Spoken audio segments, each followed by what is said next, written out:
I know how you feel right now. Starting a new course is always freaky in its very basic steps. I believe this. It always seems impossible until it is done. Yes, that's why I have decided to create a basic and mini project to let you know about the topics of the Microsoft project. You will get to be familiar with scheduling procedures in the Microsoft project in this step.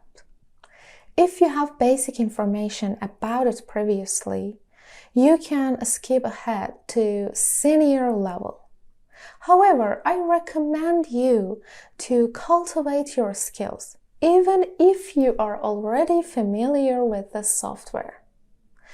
Being upright through the whole course is worse enough because you are not spending time, whereas gaining your knowledge. In this mini project, we will work and cover all topics in scheduling with the Microsoft project, but not in detail. It helps you to have an overview and handle the details easily. After finishing this mini project, you are completely familiar with the concepts of the Microsoft project and prepare yourself to dive deeply into it. Build a mini warehouse. We have recently purchased a house, and in the yard of this house, we decided to build a tiny warehouse. 2 meters wide, 2 meters long, and 2 meters height. This is a concept and somehow a drawing of the project which we are gonna start.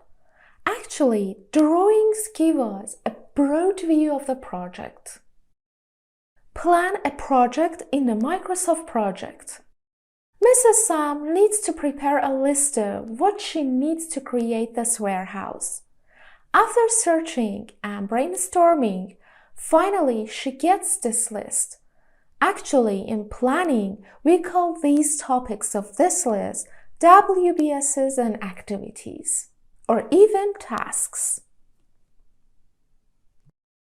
Yes, in every project, we need to have brainstorm for hours and get a list of WBSs and activities like Mrs. Sam did. Let's go now to the next lesson and insert it all into the Microsoft project.